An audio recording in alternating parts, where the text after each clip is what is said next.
Tá bom. Então tá, vou fazer assim, tá? Então eu vou virar, falou? Beleza?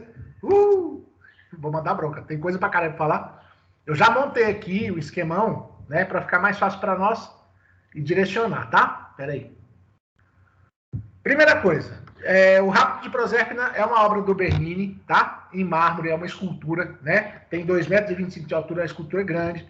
E ele trata de uma situação ligada à mitologia greco-romana. Foi encomendada por um arcebispo, tá? Então é a igreja meio que flertando com o conhecimento mundano. É cultura na cabeça desses cardeais, desses bispos, desses papas. É cultura, tá? Por isso que eles fazem questão de apostar nisso aqui como algo plausível, tá? E aí o que acontece? Bem rapidão, só para lembrar, o cara que é o deus dos infernos sai dos infernos para arranjar uma companheira, porque estava solitário, e ele pega a filha da Ceres. Acho que eu troquei o nome, Ceres, ou eu não vou lembrar agora, mas deixa quieto. É a Proserpina, tá? Então é o rapto, tá? Como é que chama? O sequestro da Proserpina, o rapto de Proserpina, tá? E ela tá ali se debatendo porque ela não quer ir e tal. Isso vai gerar uma discussão entre os deuses para que ela volte. E aí ela não pode voltar porque ela se alimentou no inferno, ela comeu romã e ela não devia ter comido para ela poder sair de novo. E aí acaba rolando um trato onde ela pode ficar parte do tempo fora e parte do tempo dentro do inferno. Quando ela está fora, a mãe dela, que é a deusa da agricultura, das flores e tudo mais, fica extremamente satisfeita e tudo floresce, e os frutos vingam, e as sementes chegam à sua maturação, e tudo é colhido, e o homem fica abastecido pelos próximos 6 meses, porque é quando ela vai entrar para o inferno de novo para ficar com o marido, e quando essa mãe vai ficar entristecida e não vai mais dar bola para nada, e as plantas vão secar, e aí a gente imagina que isso tem a ver com metades do ano. Acho que é mais importante falar assim do que exatamente com as estações, né? Porque envolve as estações, mas de verdade é assim, ó, durante metade do ano você planta, cuida e colhe, e a outra metade do ano você tem que aguardar, você tem que se virar com o que você conseguiu, tá? Beleza? Lembrando que eu não tô vendo o chat, se vocês quiserem falar comigo, grita aí no áudio, tá? É Ceres mesmo, tá tranquilo aqui, ó, tá? E o cara é o Plutão. Esses deuses, desculpa, esses nomes são nomes romanos, e eu usei os nomes romanos para ficar mais fácil. Eu estava fazendo confusão com os nomes gregos, por isso que eu me confundi aqui. Mas aí o que rola? É impressionante a expressividade corporal, isso tem a ver com o barroco é muito expressivo, muito emotivo, muito intenso, né? O drama pessoal dela é um negócio extremamente tenso, ela não quer ir, ela está sendo pega por um cara desconhecido, né? Que mais? É uma situação de tragicidade, de desespero, mas ele está decidido, ele está firme, ele tem firmeza. Eu estou brincando com vocês com a palavra, mas ele tem firmeza muscular para poder pegar ela na marra e levar ela embora. Ele tem firmeza de atitude, ele dá passos definidos, né? Vale destacar de novo essa questão da facilidade que o Bernini tem para representar a anatomia humana, tá? As primeiras imagens de anatomia feitas pelo Leonardo, pelo Michelangelo na escultura, eram imagens que esses caras acabaram chegando nelas através de situações fora da lei, porque esses caras tinham que escavar cemitérios lá durante a noite, roubar corpos para poder ficar dissecando e aprendendo quais eram as disposições dos músculos, como que as veias se mostravam, né? Mas o Bernini agora já está um pouco mais para frente, a igreja está menos tensa com isso, apesar de não estar concordando não, tá? Que você pode fazer isso não, mas pelo menos já não enche mais tanto o saco assim, falou? Eu enchi de texto aqui em relação ao que tinha ano passado, mas só para vocês poderem ir entendendo, tem a ver com o que eu estou falando, tá? Então, muita dinâmica, né? Muitas linhas diagonais para intensificar esse momento extremamente pesado, carregado. Essa dinâmica tem a ver com o aumento da perceptividade da emoção, né? Torna tudo mais né? Assim, está acontecendo agora e nós estamos vendo e tal, falou? Aí o que acontece? Acho legal de vocês repararem aqui na questão da estrutura da estátua, que existe uma base que tem a ver com o pano que desce, porque é mármore, né? E o mármore não se sustentaria nos tornozelos, tá? Então existe uma base grande, um maciço grande, esculpido, que tem a ver com a cena e acaba funcionando como um todo, né? Tanto cenograficamente quanto... Eu não sei se essa palavra seria certa, tá? mas em termos de cena, acho que dá para entender. Quanto no sentido visual, né, como um todo, não tem nada aqui errado, mas o pano junta com a perna, que junta com o cachorro, e tudo isso dá uma base para que a imagem possa erguer lá aquele corpo feminino que se debate, né? Que de certa forma a gente vai vendo aí à medida que a gente vai girando e vai percebendo que todo o conjunto, ó, tem uma boa base, tem que ter uma boa base. O mármore, ele não se sustenta do mesmo jeito do tal do bronze, que vocês sabem que na antiguidade grega se usava muito bronze, tá? Beleza? Deixa eu ver se eu já falei, tá trabalhado, músculos, cabelos, detalhes, acho que essa parte toda tá de boa. Deixa eu ver o que mais. O barroco traz uma ideia de dualidade que é muito comum, né? E essa dualidade, geralmente, ela gera antagonismos, tá? Então, a gente vê muito fácil, assim, ó, o Plutão muito decidido e a vítima muito atabalhoada lá, desesperada, se debatendo. Então, tipo assim, isso já tem a ver com essa questão da dualidade, né? Então, tem firmeza e desespero, como é que chama? O andar definido, já falei, a tonicidade dos músculos dele com relação a ela é macia, e aí, de certa forma, isso tem a ver diretamente com essa pegada aqui, ó, que é tanto aqui das costas, do dedo que afunda na pele, ó, quanto da pegada da bunda ali, que afunda também na mão, né? Os pés se debatendo e tal, tudo isso, então, junta muito bem para compor algumas das dualidades, tá? O cabelo esvoaçante para trás, acho que é um detalhe delicado e interessante, não há como negar. Deixa eu ver o que mais que eu quero falar aqui, pra gente não ficar gastando tempo demais, que a gente tem obra pra caralho pra falar. A gente já viu isso aqui. Deixa eu ver. O realismo é intenso, isso é a cara do barroco. O barroco gosta de ser realista, gosta de ser dramático, gosta de ser emocional, gosta de ser teatral, tá? Beleza? Não pode esquecer que é um bloco de pedra, trabalhado com uma ponta de ferro, na porrada do martelo, e que depois tem que ser polido para poder dar acabamento e a lisura que a gente está acostumado a ver ali, tá? Então, essa imagem aqui, velho, ela inaugura aqui a nossa produção de hoje, da aula, porque ela é de 1620, e aí agora a gente já vai dar um salto para 1700 já, tá? Isso aqui não é paz, mas eu queria que vocês vissem algumas coisas aqui que eu acho importantíssimas. O Luís de 14. O Luís 14 é o Rei Sol e ele vai morrer em 1715, tá? Ele é o vô do Luís XVI, pai do Luís XV. Falou? Luís 14. E o Luís 14 faz dessa imagem aqui uma das mais importantes imagens dos retratos da história da arte. Por quê? Esse retrato ele cria uma situação da majestade do rei. Essa é a figura máxima do rei absolutista, do cara decidido, que de certa forma, inclusive, usa a imagem como caminho para se propagandear. Nós fazemos isso até hoje aos montes, aos montes. Tem uma galera aí, vale comentar bem rapidão, que trabalha tipo com Mary Kay. Mary Kay acho que nem é tanto não, mas como é que chama aquele outro, velho? Putz, eu não vou lembrar o nome agora não. Esses esquemas que parecem ser pirâmides, mas os caras costumam falar que não é e tal. Que o cara faz questão, de repente, de se fotografar numa Ferrari.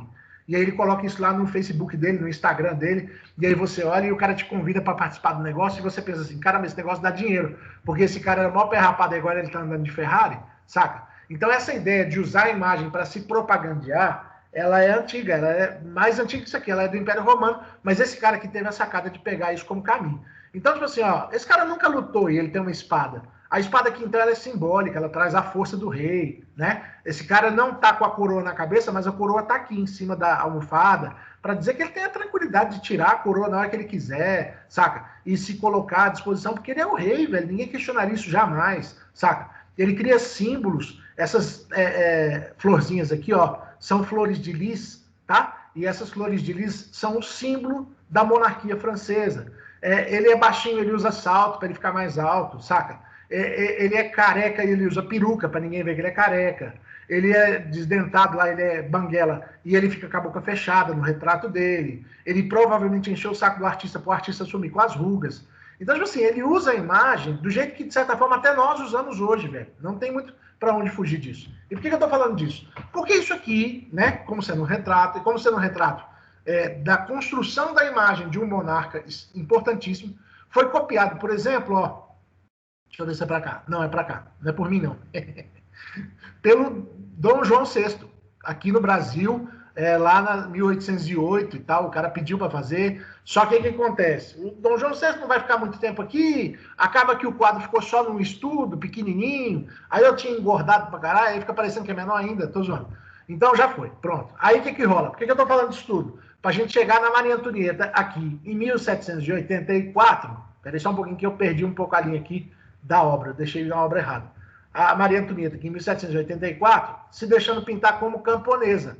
E a gente conversou sobre isso, e o tanto que isso, de certa forma, foi mal visto pela galera da época, né? Teve um cara que falou, o retrato da Maria Antonieta, né, feito pela Madame de Lebrun, deveria ter sido intitulado A França Vestida como a Áustria, cobrindo-se com palha.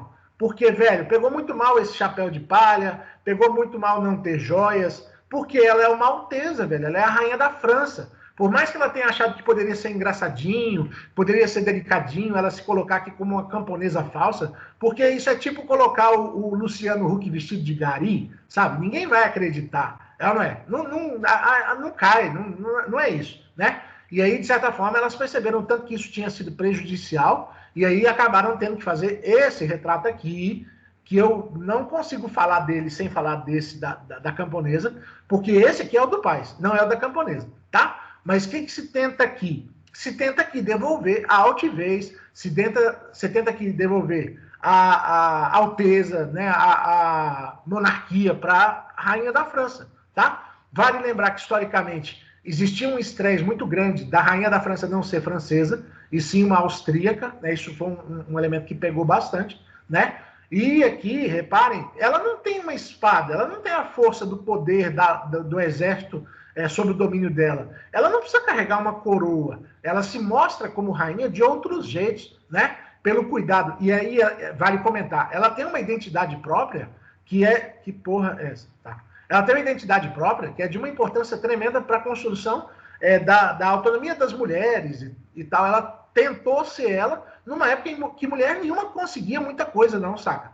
Então ela usava chapéus extravagantes, penteados complexos, caríssimos, joias caras, vestidos ultra, hiper, mega rebuscados. Eu não sei se vocês vão lembrar um detalhe, mas eu gosto de contar. Essa mulher comprava pelo menos 170 vestidos por ano. Cada vestido desse era equivalente à sustentação de uma família de 4 pessoas por um ano, velho. Então são, teoricamente, 170 famílias que deixariam de ser sustentadas pelo Estado francês, por exemplo, numa talvez aposentadoria, ajuda financeira, para que essa mulher pudesse ter os vestidos, o mínimo de vestidos para ela poder passar o ano. Aí é um tecido de ótima qualidade, aí é um trabalho assim impressionante de panos finérrimos, delicadíssimos, trabalhados com alguma coisa parecida com um pincel, mas eu não sei nem exatamente dizer, né? São firulas que hoje se faz em máquina, mas que em 1783 provavelmente eram feitas à mão, saca?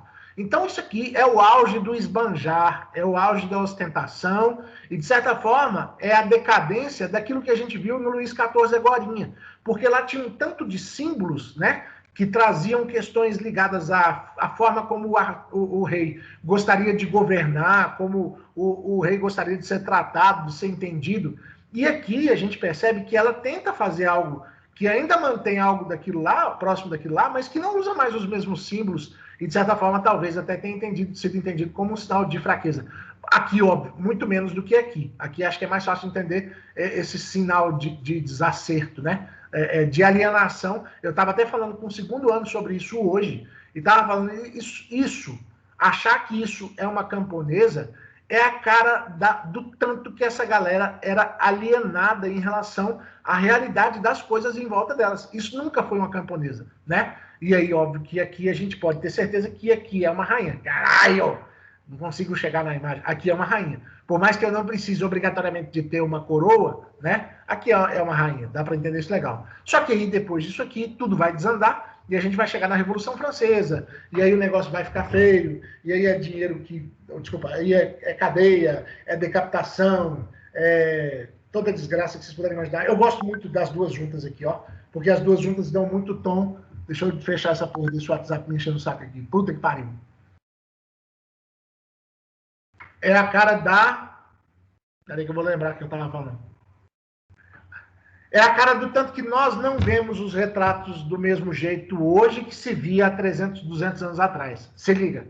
Se eu botasse só essas duas imagens e vocês esquecessem tudo que eu disse o ano passado e hoje aqui agora, e eu falasse para vocês assim, e aí, uma é muito pobre e a outra é muito rica, vocês iam achar que as duas são ricas e que uma é mais rica que a outra, mas que as duas são muito ricas, elas são, né? Eu tenho certeza que todo mundo afirmaria com tranquilidade que essa é mais rebuscada que essa, mas daí para dizer que essa é a cara da pobreza, é a cara da miséria, é a cara do envergonhamento da França, é como se a Áustria estivesse dizendo, a Áustria, né, através da Maria Antonieta, estivesse dizendo que a França era um país pobre e que vestia mal a sua rainha.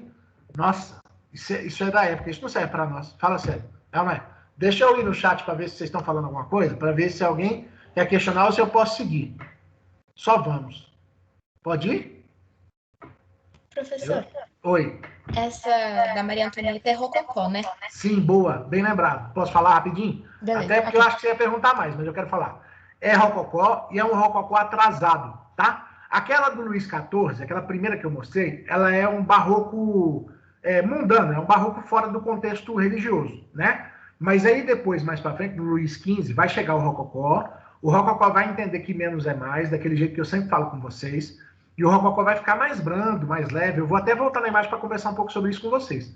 Mas se liga numa coisa, o rococó, teoricamente, em termos de data, ele acabou por volta de 1750, 1760, e essa imagem é de 1783, então, tipo assim, 20 anos, pelo menos, lá na frente, aonde esse rococó já não era mais legal. E isso também, Sara, tem a ver com a alienação. Peraí, Luca, que duas? As duas que eu acabei de mostrar. A camponesa e a outra. As duas são do mesmo ano, inclusive, tá? Elas são as duas rococó. Só aquela do rei lá atrás, que não. Aquela do rei lá é barroca. Mas o que eu quis mostrar quando eu mostrei as obras juntas é que existia uma tradição francesa de representação, de retrato, da realeza, que tinha todo um... tá? É isso mesmo, João Gabriel, começa na França, tá? Hein, Sara? Então, só para fechar a sua pergunta, é um rococó tardio, sim. E isso é a cara do tanto que essa aristocracia francesa estava um tanto alienada, porque já estava rolando o neoclassicismo, e o neoclassicismo é aquele estilo já do iluminismo, da razão acima de qualquer coisa, dos preceitos morais elevados, da honra, do heroísmo, do patriotismo. Então, tipo assim, eles estavam totalmente por fora da realidade, velho. Se eles tivessem um mínimo de noção, eles não estavam nem fazendo retratos, eles estavam patrocinando outras coisas, tá? Sara, eu te interrompi quando você começou a perguntar, porque eu lembrei que eu não tinha falado tudo que você me deu a ideia para lembrar. Você quer continuar a sua pergunta? Não, era só isso. Eu queria saber o ano, mas tu já falou, então era isso. Então tá bom. Obrigada. De nada. Deixa eu ver se alguém perguntou mais alguma coisa. Não. E o João eu já respondi. Tá? Galera, eu tô acelerado. Se eu começar a me bagunçar aqui, vocês me chamam atenção. Vou virar de novo pra gente continuar. Eu fiz uma ordem diferente daquela que a gente viu ano passado, tá? Só pra gente ir batendo cabeça com outras coisas aqui. Aí se liga. O neoclassicismo, então, já é do Juramento dos Horácios, é a obra do ano seguinte. Então, em 1783, a Maria Antonieta está fazendo aquele retrato lá com a rosa, de azul e de camponesa, e no ano seguinte, os caras estão pintando o Juramento dos Horácios, que são, que traz princípios que vão ser norteadores da Revolução Francesa, tá? Beleza? Então, do neoclassicismo, muito rapidamente, a gente tem uma inspiração greco-romana, por isso neoclassicismo, é a cópia de Grécia e Roma, né? A gente tem a organização das cenas de um jeito que o barroco não trazia, que o rococó não estava muito preocupado. A gente tem uma valorização extremada da racionalidade através da influência do iluminismo, tá? O artista olha para a cena como se ele estivesse de frente para o meio da tela, por isso que ele compõe do jeito que ele vai compor, vocês vão ver isso já já, tá? A obra é realista, o rococó era realista, o barroco era realista, então até agora todo mundo é realista, tá? Só que aqui agora existe uma uma realidade que é melhorada. Aí você fala assim, no barroco também tinha? Putz, boa pergunta. De acordo com os interesses emocionais expressivos, acho que sim. O rococó também tinha? Sim, mas de acordo com a ostentação. Olha como é que às vezes até a forma de idealizar as coisas, ela serve para as pessoas de jeitos diferentes, né? Quando eu tiro uma foto minha, eu uso o mesmo filtro que a Sara usa que o Pina usa. Não, cada um de nós tem uma cabeça, cada um de nós tem a valorização de certos elementos que fazem com que a gente queira filtros diferentes, mesmo que a gente nem nunca tenha discutido sobre isso, cada um puxa para o seu lado, né?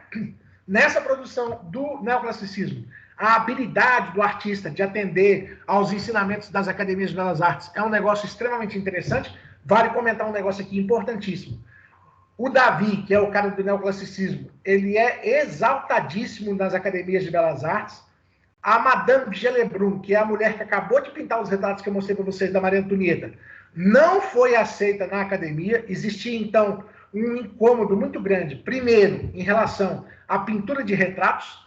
A academia dizia que a pintura de retratos era uma espécie de arte menor, de uma arte pouco interessante, que não exigia maestria, mas exigia sim, porque ninguém dava conta de pintar Maria Antonieta, até que a Madame Gellebrun deu conta, tá? Beleza? Mas isso mostra esse desmerecimento em relação ao passado dos retratos rococós e dos retratos barrocos, que eram de exaltação à aristocracia e à monarquia. Então, essa ideia de valorizar, por exemplo, a maestria, mas uma maestria voltada para as técnicas e convenções ensinadas para a academia, que são diretamente relacionadas à pintura de elementos históricos, sejam eles greco-romanos, heróicos, histórias que traziam e levantavam princípios importantes para eles, de acordo com as convenções racionais deles lá, isso dá muito a cara de que eles estavam vivendo mundos opostos e que os alienados, infelizmente, eram os aristocratas e a coitada da Madame Gellebrun estava no bolo do treco lá, tá? E aí os outros aqui a gente vai falando já já. Aí eu vou pular isso aqui para a gente chegar aqui. Essa é a obra do Paz. Ah, não, peraí, eu falei passada me lembrar um negócio que eu preciso falar bem rapidão. A obra do Paz aqui da Maria Antonieta. Os cachorros ficaram nervosos aqui, a coisa ficou feia. Imagina, tá todo mundo se tremendo lá fora, um shih tzu e um bulldog francês, desse tamanhozinho assim. Vamos lá, os ladrões devem estar tudo cagado. Vamos lá, é uma imagem limpa de uma rainha de forma muito branda, de forma muito tranquila, serena, tá? Não é uma cena onde ela esteja agindo, ela está estática, ela está posando. A luminosidade é uma luminosidade muito intensa, e o rococó tinha isso, porque o barroco antes era mais pesado. Nessa obra especificamente a gente percebe a planta lá atrás, a árvore, mais escura, mas eu não sei se é um pouco de sujeira também, saca? E eu digo com tranquilidade, não é o comum do rococó. O rococó não é muito de fazer contrastes. Agora, talvez, e é fácil de entender, parte do escurecimento da planta lá atrás tem a ver com a claridade intensa da luminosidade que volta do rosto da Maria Antonieta, que era branca demais, tá? Beleza? Mas acho que deu para sacar mais ou menos o grosso da coisa. Vamos para outra aqui, para a gente não ficar gastando tempo demais nessa, que ainda tem obra para porra. Então vamos. Aqui a gente já tem toda uma situação onde assim, ó, quando eu vou olhar para essa obra aqui, eu tenho que pensar que eu tenho que ficar de frente ao centro dela, porque eu vou conseguir capturar tudo, entender o todo. E aí, tipo assim, tem uma visão muito direta, né, velho? É meio que inconsciente, subliminar, mas tem uma visão muito direta. Então, tipo assim, seja objetivo. E qual é o objetivo aqui? Seja patriota, morra pelos seus, não pense só no seu umbigo. O mundo não roda em volta do seu umbigo, o mundo roda em volta da sociedade. A sociedade precisa da sua colaboração, a sociedade precisa que você, de certa forma, entregue o mínimo para ela poder andar para frente toda ela junta, né? Então, a gente percebe um foco central visual aqui no rumo das espadas, que tem a ver com o ponto de fuga. As linhas que seguem aqui, ó, do piso, elas vão chegar lá nas espadas. As linhas que vêm aqui, ó, dos detalhes do fundo, vão chegar lá nas espadas. Então, esse ponto central, para onde essas linhas diagonais que dão a impressão de profundidade vão, ele é o ponto onde está a minha cabeça. Eu estou daqui olhando diretamente para cá quando eu olho em linha reta. E aí eu estou central, prestando atenção numa parte central, que é o juramento das espadas, porque aí, sabendo da história, eu entendo que esses caras vão lutar até a morte pela pátria romana, romana, né? Pela pátria romana, e dois deles vão morrer, e o terceiro vai voltar para casa vencedor, e aí você fala assim, aí ficou todo mundo chorando. Não, repara, existe um foco muito maior das figuras que agem e que têm atitude patriótica, e uma redução, uma diminuição, um certo desprezo pela questão emocional. Não se emocione, não seja um emocionado, tá? Seja uma pessoa que age, seja uma pessoa da atitude, que valoriza coisas que têm a ver com o todo. Aí o cenário é um cenário greco-romano, muito limpo, sem decoração, sem firula, sem florzinha, sem paninho, sem frufru. Então isso é muito contra aquilo que a gente acabou de ver lá na Maria Antonieta, e fica bem fácil de sacar isso, né? E são esses princípios de que você deve lutar pelo seu país até a morte, que se você morrer e você não vislumbrar um futuro que você queria, que seus filhos vão herdar isso da sua luta e tudo mais, isso tem direta relação da obra com aquilo que vai ser a Revolução Francesa. É meio que um recado para os franceses. Ei, lute pelo seu país, morra pela sua pátria, os seus descendentes vão se aproveitar disso de alguma forma, tá? Então essa é uma imagem extremamente direta, extremamente racional, sem firula, sem decoração, sem muita badulaqueira, tá? Objetiva, sincera, cheia de princípios morais elevados, e por aí vai. Deixa eu ver se eu quero falar de mais alguma coisa. Peraí, só um pouquinho. Atitude. Ó a expressão corporal, que de certa forma a gente vê parecido lá no Rápido da Proserpina, né? O Plutão com aqueles músculos todos intensos e tal. Aqui os caras metem o pé no chão, a gente jura que nós vamos morrer até a morte. Ó as mãos, ó os braços, ó a atitude, ó a força. O pai segura aqui, cheio de esperança, que os filhos vão voltar para casa. Isso aqui é desprezível, aí são as mulheres chorando. E aí entra uma questão machista, tensa, escrota, que de certa forma a gente entende que era parte da época, tá? Deixa eu ver se eu quero falar de mais alguma coisa disso aqui. Já falei. Ó, isso aqui é legal de lembrar, ó. A família é menos importante que a pátria, a emoção é menos importante que a razão, o eu é menos importante que o todo, o caos é menos importante que a ordem, tá? Beleza? Deixa eu ver o que mais. Isso aqui é a história resumida. Eu achei essa imagem ali mais clara. Aí, vamos ver os detalhes. Ó, as linhas diagonais que eu estava explicando para vocês, que são as linhas que dão noção de profundidade, elas chegam lá na espada. Acho legal. Isso chama-se perspectiva central, tá? Beleza? Se falar que é perspectiva oblíqua, oblíqua é atravessada. É quando a cena fica na diagonal, não é o caso. Falou? Beleza? Deixa eu ver o que mais. Já expliquei. Deixa eu ver o que mais. Ai, meu Deus. Isso aqui estava aqui, e aí acho que isso aqui é fácil. Essa aqui é oblíqua, ó. Essa aqui é oblíqua. Geralmente na oblíqua você vai ter o ponto de fuga deslocado para um dos lados, ó. Tá? É como se eu, então, para observar a cena, eu tivesse que ficar de frente para esse ponto aqui, mais ou menos, ó. Então eu vou ficar bem na diagonal, bem na esquerda, desculpa, falei errado. Bem na direita da obra aqui, para poder olhar a obra de forma mais adequada. Olha lá, ó. O ponto de fuga é à frente dos meus olhos. Então eu tenho que chegar para a direita para o ponto de fuga ficar nesse lugar aí. E aí eu consigo ver a obra com tranquilidade, tá? O que mais eu quero mostrar? Pera aí. Os terços, né, velho? Velho, isso aqui vai ser importantíssimo para mim. Quando a gente for falar do André Cartier-Bresson, tá? Esses pontos aqui, ó, essas junções aqui, ó, são pontos de interesse, são pontos importantíssimos, tá? Para a composição. E o Davi conseguiu trabalhar isso com alguma tranquilidade, sem dar muita bola para os pontos de interesse, mas mantendo os enquadramentos das regras dos textos aqui, de um jeito que a cena fique extremamente organizada, bem distribuída e harmônica, né? As tríades, os triângulos, têm a ver com um pensamento que estava bombando na época, que tem a direta relação com a coisa do... como é que chama, velho?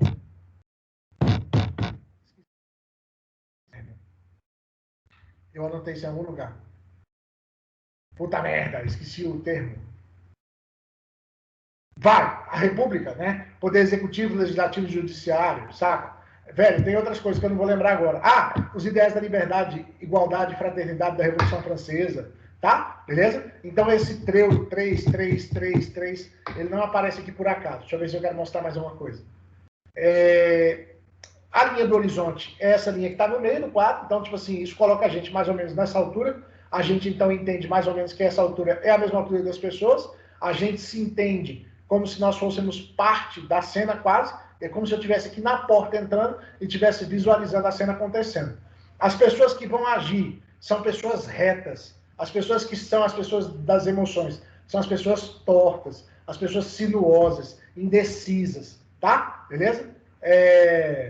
Os pontos de vista eu já falei, tem a ver com a altura da gente, tal, fechou, vamos pro próximo, tá? Aí o que rola? Olha que legal. Agora eu vou começar a misturar tudo para a gente poder entender os caminhos. Perguntas, vai.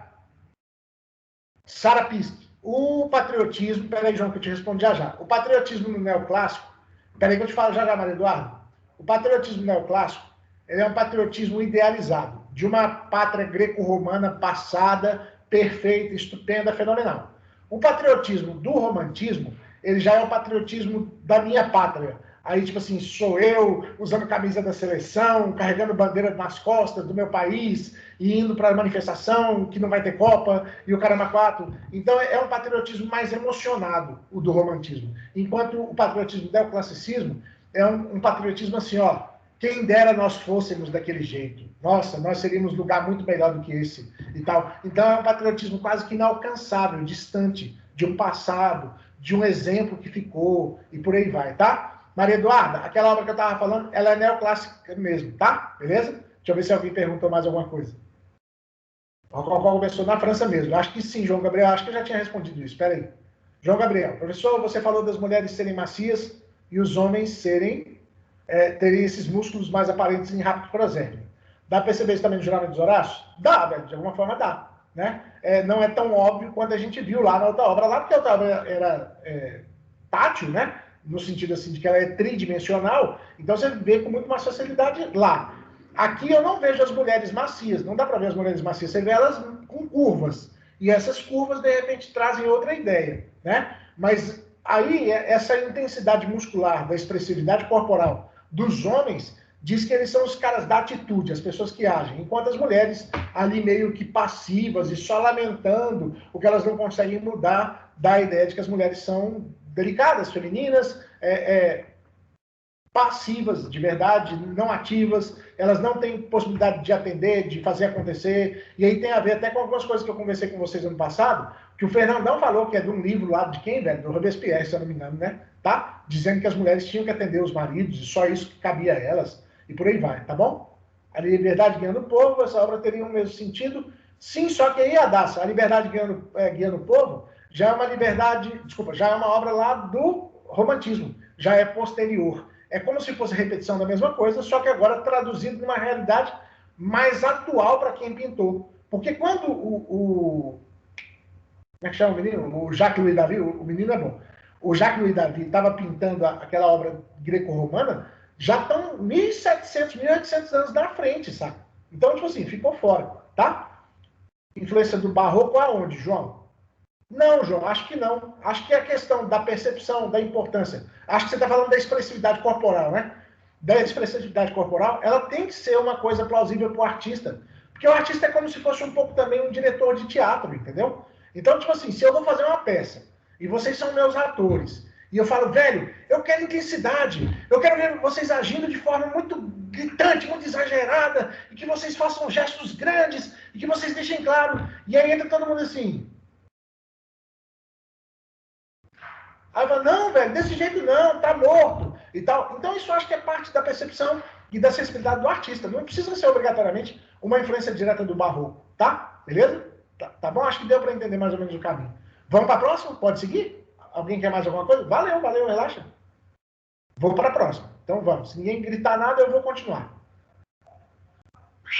Aí a Anarte Olivácea. Por que eu pulei para a Anarte Olivácea? Porque em termos de época, é um pouco isso. Porque, olha só, a expedição que gerou a obra Anarte Olivácea é uma expedição de 1783. 1783 é o ano da Maria Antonieta, que eu acabei de falar. 1784 é o ano do Juramento dos Horácios, que eu acabei de falar também. Né? Não se sabe exatamente o ano da Anarte Olivácea, mas dá para entender que é praticamente na mesma época. E aí o que acontece? Essa expedição que os portugueses criaram para entender o Brasil como o que o Brasil pode oferecer comercialmente ao mundo para que Portugal continue ficando cada vez mais rico. Além de ouro, prata para o Brasil, né? Que mais? Então a ideia era vir para procurar. Então essa ideia dessa expedição é uma ideia extremamente ligada à questão, velho, como é que eu chamaria? Da racionalidade da situação. Tipo assim, vamos ser racionais. Como que a gente pode ganhar mais dinheiro com aquela terra toda que nós temos? Vamos lá, então, pesquisar. É científico, é busca, não é um negócio emocionado. Tipo assim, que bonita a natureza. Porra nenhuma. Essa planta aqui serve para quê? Aí pergunta pro índio e a gente fala, isso aí a gente passa no machucado, quando a gente, sei lá, é picado de cobra. Aí o cara, aí ele desenha a planta, aí ele escreve tudo sobre a planta, aí ele explica como é que o índio usava isso na pele quando estava machucada lá da cobra, qual é o tipo de cobra que mais dava certo. Então, assim, é uma expedição voltada para a ciência mesmo, de verdade. E aí, essa racionalidade tem direta relação com o iluminismo e faz a gente, mais ou menos, imaginar que essa obra da Anarte Olivácea, ela é uma obra que vem da produção ligada ao neoclassicismo, sabe? Então, esses são hábitos dos índios, roupas. Então, foi científico em todos os sentidos, tá? Aí, essa imagem aqui é como se eu fosse fazer uma expedição e eu tivesse na mão uma câmera, tá? Esse artista, que é o José Joaquim Freire, que pintou a imagem aqui, ele é um cara, inclusive, militar. A gente consegue entender que, por ele ser militar, ele deve ser extremamente metódico, ele deve obedecer todas as convenções que são ditadas para ele, todas as técnicas que são ditadas para ele. Isso é a cara do neoclassicismo, tá? Para que ele possa fazer uma imagem o mais parecida possível com a planta de fato. Aí a Sara me perguntou essa semana, e essa planta serve para quê? Jesus, para nada. Não consegui achar nenhuma informação. Já conversei com a Regina sobre isso. Ela falou que ia dar uma pincelada sobre essa planta com vocês, mas de verdade não tem nenhuma informação de fato que faça a gente entender que essa planta tem um diferencial no uso de alguma coisa e tal. Então, assim, arte pela arte, a ideia é que a imagem trata de um realismo que aí se liga. Não pode ser idealizado. Ele é um realismo que tem que ser científico. Ele tem que ser matemático. Ele tem que ser, como é que chama? Fidedigno. Ele tem que ser idêntico. Ele não pode ter nenhuma corzinha que não é de lá. Ele não pode ter nenhuma folhinha maior nem menor do que aquela que tem que ser lá, tá? Então, ao mesmo tempo que eu estabeleci com vocês um vínculo com o academicismo, com a ideia do iluminismo e tudo mais, ele não obedece totalmente às características das academias, tá? Porque ele tem um outro motivo. Eu preciso que as pessoas que vejam essa planta no meu livro, quando acharem essa planta no mundo real, entendam que é a mesma planta. Então, é uma ilustração botânica. É arte a serviço da ciência. Lá nas outras, não. Era arte a serviço da arte e arte a serviço da evolução, da história, do social, né? Aqui, não. É arte a serviço da ciência, de verdade, tá? Então, a visão é totalmente fidedigna. Numa época que a fotografia não existia. Então, dá para entender que ela tenta ser fotográfica, mesmo que a fotografia não existisse, tá? E aí não tem licenciamento para idealizar nada, para achar nada. Falou? O tamanho provavelmente é um desenho tipo tamanho natural, tá? Beleza? Esse cá para nós é uma aberraçãozinha, tá? Beleza? Aí o que acontece? Agora que eu vou falar da igreja de São Francisco de Assis, no Brasil. Eu falei assim, agora, olha as datas. Eu achei muito legal da gente pegar o tanto que essa porra é abrangente, velho. Começa a preparar o terreno em 1765. Então, aqui em 1765, não tinha tido nenhuma hora do paz que a gente viu até agora, tá? Com exceção do rapto da Prosérpina. Falou? Mas aí, olha só vai começar com o Aleijadinho por volta de 1760 e pouco, 70, porque tem autorização, 74 a capela ficou coberta. Aí o Aleijadinho pode começar a trabalhar dentro. Aí, 74 já tá chegando perto lá daquelas obras que a gente viu da Maria Antonieta, do como é que chama o menino lá, velho? Do Jacques Louis David. Eu tô com essa história de menino hoje. E aí você fala assim, peraí.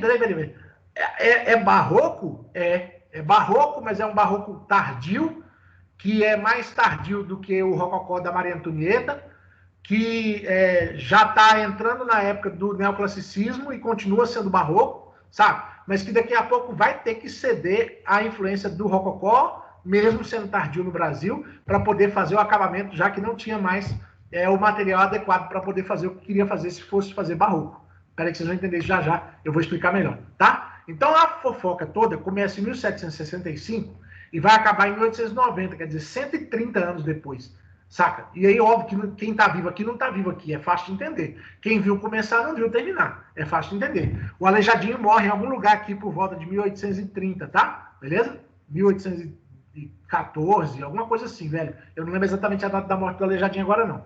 Mas aí o que acontece? Vamos ver a imagem que a gente vai precisar ver, os detalhes que para mim são importantíssimos. A fachada, a portada, foi feita pelo Aleijadinho em pedra-sabão. A pedra-sabão é a pedra que tem na região. Material, toda vez que for falar de material é material que está próximo. Por que o Bernini trabalhou com mármore? Porque tinha mármore na Itália. Por que o Aleijadinho não trabalhou com mármore? Porque não tinha mármore em Minas Gerais. Por que o Aleijadinho trabalhou com pedra-sabão? Porque tinha pedra-sabão em Minas Gerais, tá? Então a portada é em pedra-sabão, escultura barroca, cheia de voltas e idas e guirlandas e flores e plantas e cenas, tá? Beleza?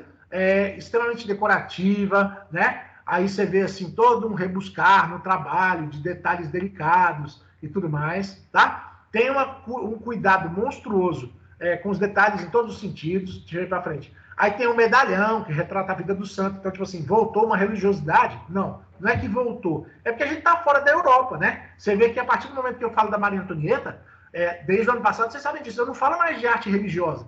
Daí você está vendo que em 1790 o Aleijadinho está pintando São Francisco de Assis em Pedra Sabão, em Minas Gerais, tá? Beleza?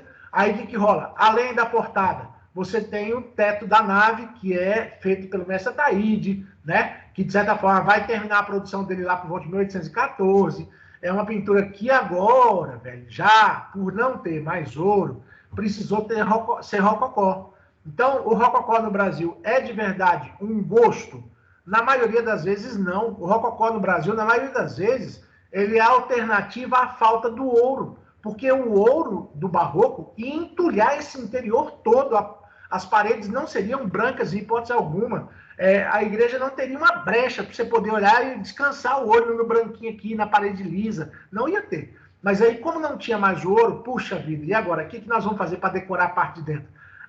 Vamos usar essa porcaria desse rococó aí, que é o que dá, né, velho? Então vai ficar meio capenga e tal. Mas não é capenga, não. De verdade, não é, não. É só porque naquela época deve ter desagradado um bocado, porque não dava pra fazer do outro mais. Mas se liga, é uma igreja de interior claro, velho. Ela é muito visível, muito clara, muito limpa. Ela não é. Isso tem mais a ver com a cara do rococó, porque o rococó, eu já disse pra vocês várias vezes, é quando menos é mais. Por mais que ainda seja muito decorado, menos é mais.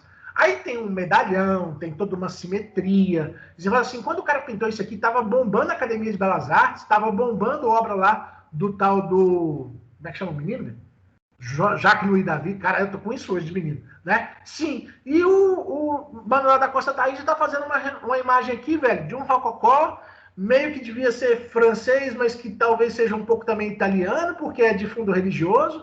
Então, assim, pensem que no Brasil, a produção ela mescla muitas características de estilos diferentes, porque o artista ele não está amarrado a estilo nenhum. No Brasil, ninguém criou barroco. No Brasil, se copiou barroco. Então, eu começo a copiar e daqui a pouco eu dou minha cara. Não tem problema nenhum, né? Alguém copiou o rococó? Eu vou copiar. Mas eu quero colocar lá a minha mulher lá no meio, eu quero colocar nela a cara de mulata que ela tem. Desculpa o termo, mas a cara de mestiça que ela tem, porque isso vai dar uma cara de Brasil. Então, tipo assim, no Brasil tem essa vibe de buscar o que tem lá fora e, de certa forma, não precisar ser extremamente fiel. Deixa eu ver o que eu esqueci de mostrar. A portada. Já mostrei tudo que eu queria. Beleza. Eita porra! Eu tô tentando correr o máximo possível. Alguém quer gritar alguma coisa? Pedro Sérgio, existe todo um trabalho para tentar... Como é que chama, velho?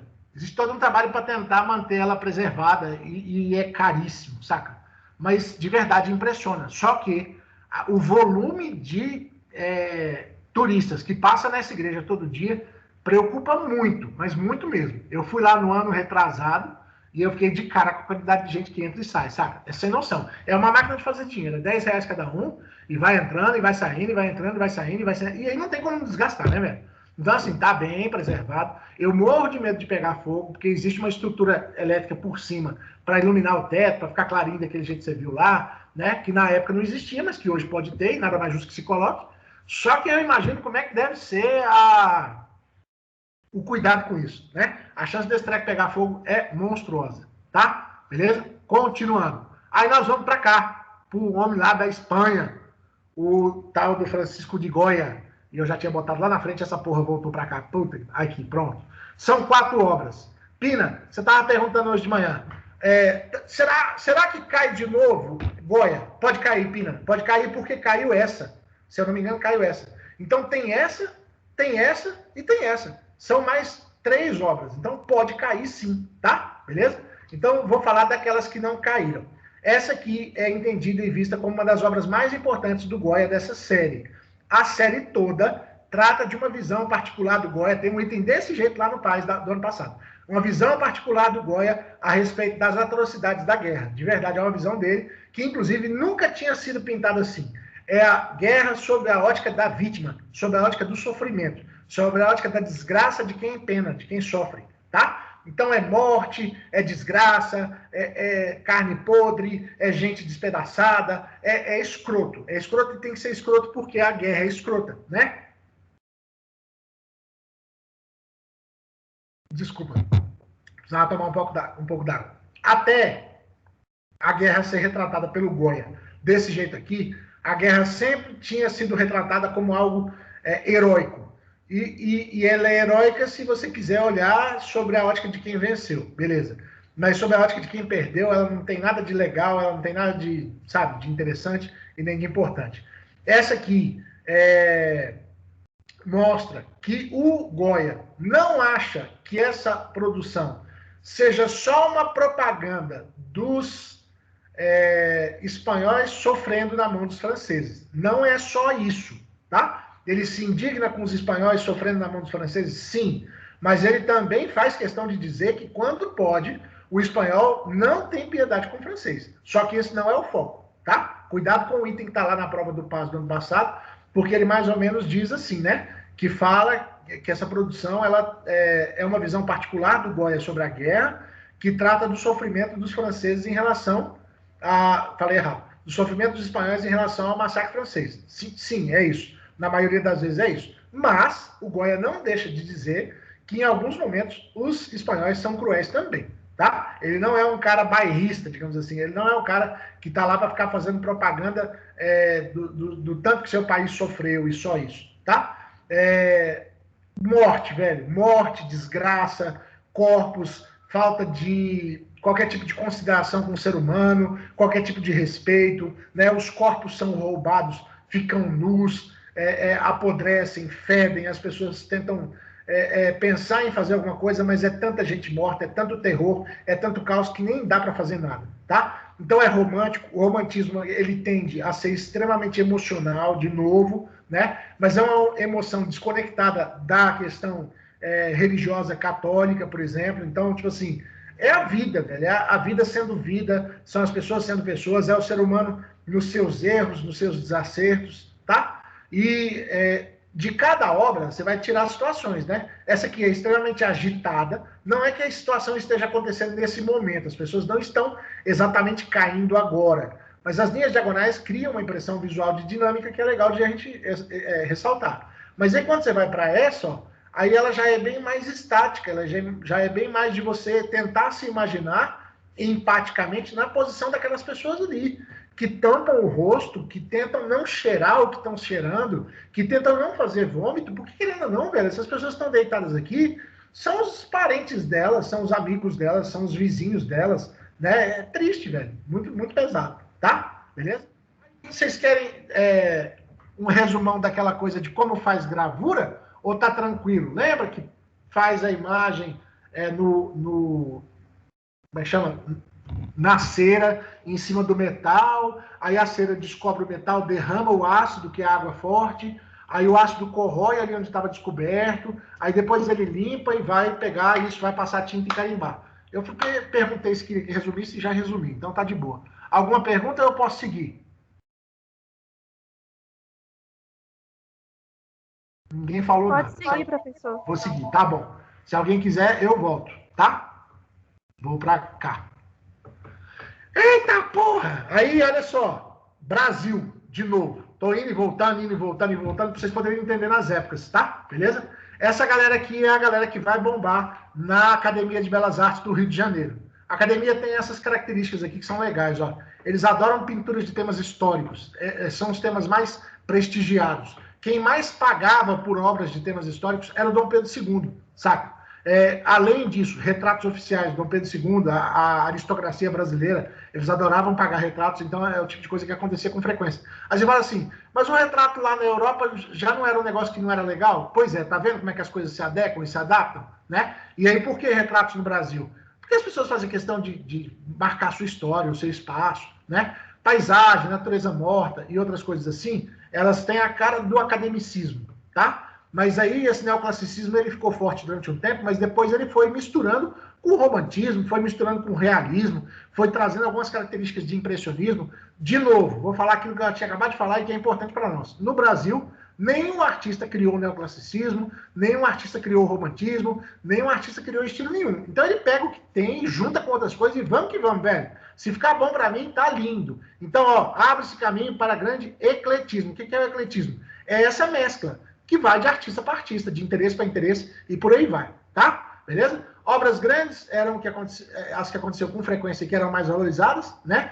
Uma das intenções do Dom Pedro II, principalmente, era construir ou ilustrar uma espécie de imagem nacional do país, né? Trazendo uma ideia de um país que era civilizado, que teve um passado heróico. Então, é uma academia extremamente voltada a criar a propaganda e a memória de imagens de um Brasil perfeito, que nunca foi, tá? Tanto é que, ó, o negro é sempre um figurante, sempre anônimo. Rarissimamente ele aparece com algum lugar. E o indígena tem algum espaço, principalmente por conta da questão da literatura. Aí esses dois caras aqui, tá? O Vitor Meirelles e o Pedro Américo, foram os caras que fizeram a grande diferença na porra toda e são os caras das duas obras do Passo, que a gente vai falar rapidinho. O Vitor Meirelles é lá de Santa Catarina e o Pedro Américo é lá da Paraíba, tá? O Vitor Meirelles, não sei o que é isso, o Vitor Meirelles pintou aqui, ó, a primeira missa do Brasil. Presta atenção no negócio que vocês vão entender já já. Olha o índio na borda, olha o índio na borda, olha o jeito de compor, ó. Cria um círculozão onde os índios estão e coloca as partes mais centrais aqui como sendo as partes mais importantes. No caso dessa obra, os brancos europeus e a religiosidade, tá? Beleza? Isso é do Vitor Meirelles, não é obra do Passo. Espera aí só um pouquinho que vocês vão entender. Aí o que acontece? O Vitor Meirelles pintou também a chamada Moema, que é uma figura que vem da literatura lá do Santa Rita Durão. Olha os retratos de aristocracia, né, velho? Aí, então, esse é um retrato de uma Índia, de uma história fictícia, do poema do Santa Rita Durão, de que essa Índia se envolveu com um cara que chamava-se Diogo, e esse Diogo foi apelidado por Caramuru, e o Caramuru tinha um caso, então, com duas índias, e em algum momento ele foi levado para a Europa, e ele ficou num grande dilema. Poxa, se aqui no Brasil eu posso ter as duas, lá na Europa eu só posso ter uma. Então eu não sou doido de levar para a Europa duas mulheres, que se eu chegar lá com duas mulheres, eles vão me matar lá, vão me queimar na fogueira lá naquela bodega lá. Então o que eu vou fazer? Eu vou escolher só uma. E aí a escolhida foi a outra, que eu nem lembro o nome, né? E a coitada da Moema, velho, extremamente magoada, né? Se joga no mar para tentar alcançar o navio. Quando chega no navio, vê que ninguém fez a menor força para pegar ela dentro da água, ela pega, se entrega e, teoricamente, acaba desaparecendo na água. Isso é o que o poema diz. Mas o Vitor Meirelles achou legal ir adiante e mostrar um corpo na praia, já sem vida, né? Esticado. E aí você fala assim, ah lá, é o índio sendo representado. Peraí, só um pouquinho. Pergunta. Vocês já viram índias nuas em documentários? Elas não têm esse corpo. Esse corpo é o corpo de uma mulher branca, né? Provavelmente uma modelo carioca, que deve ter posado por Vitor Meirelles. Vitor Meirelles pagou para ela. Dali ela voltou para casa dela, ou para o puteiro, sei lá o que ela era na vida. Não vou entrar em detalhes com isso, tá? E ela se passa por índia. Mas essa idealização do corpo, essa perfeição desse corpo aqui, é uma perfeição que beira lá o chamado neoclassicismo, que é aquela perfeição greco-romana, de um corpo europeu e tal. Então a única coisa que tem de índio aqui é o nome da obra, o tom da pele, né, meio pardo, acho que dá para entender legal o que eu estou falando, e a coisa da saia de, como é que chama, de pena, para tampar a periquita, porque a galera daqui também era pau no cu pra caralho, né? Não podia, não pode ver periquita de jeito. Nossa, periquita é feio demais, então não podia mostrar a perereca. Botaram as penas ali para tampar a periquita da mulher e pronto, tá? Mas de verdade, reparem, entendam, é um pouco neoclássica, é um pouco romântica, é um pouco tudo e no fim não é nada. É arte no Brasil sendo arte brasileira, porque ela pode ser só arte brasileira mesmo, não tem problema nenhum não, tá? Beleza? Deixa eu ver. Ah, aí tem estudos, eu não vou ficar gastando tempo com isso agora não, relaxa. Aí o que acontece? Retratos de pessoas da aristocracia, Dom Pedro já tinha mostrado. Aí eu não vou gastar o tempo agora com essa aqui, porque essa aqui a gente já conversou no passado, e isso aqui era só uma curiosidade que completava a ideia para a gente poder chegar aqui, ó. Ai, meu Deus do céu, eu tô correndo muito, mas eu vou dar conta. Nós vamos dar conta, nós vamos dar conta. Fica firme aí. Para chegar aqui. Olha o que eu falei com vocês lá da tal da missa. Lembra aquele círculozão dos índios ao redor e a parte mais importante no centro? E lá era do Vitor Meirelles. Então repara, velho, que esses caras são cara dura de um copiar o outro na forma de compor. Não é que é igual, mas tipo assim, o esqueleto da coisa é muito parecido. Isso, óbvio, dá muito a cara de que na Academia de Belas Artes você roda e chega no mesmo lugar praticamente, sabe? O Vitor Meirelles e o Pedro Américo eram rivais de pintura. E aí, de certa forma, como é que o cara me faz aqui uma pintura que quase que imita a obra do cara que o cara fez ali atrás, agorinha, que a gente acabou de ver? É ou não é? Essa imagem aqui que vocês estão vendo aqui foi encomendada, foi pintada pelo Pedro Américo lá na Itália, lá em Florença. Quando essa imagem foi ser exposta, ela foi exposta lá em Florença. O Dom Pedro II pegou a família todinha, socou no navio aqui, foi bater lá na Itália. Aí a imagem foi mostrada lá na cidade de Florença. Florença, velho, é o berço do Renascimento. Tipo assim, o lugar dos lugares onde você poderia falar de pintura.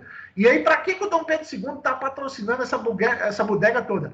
Para dizer que o Brasil é um país, digamos assim, como é que chama? É um país moderno fora da Europa.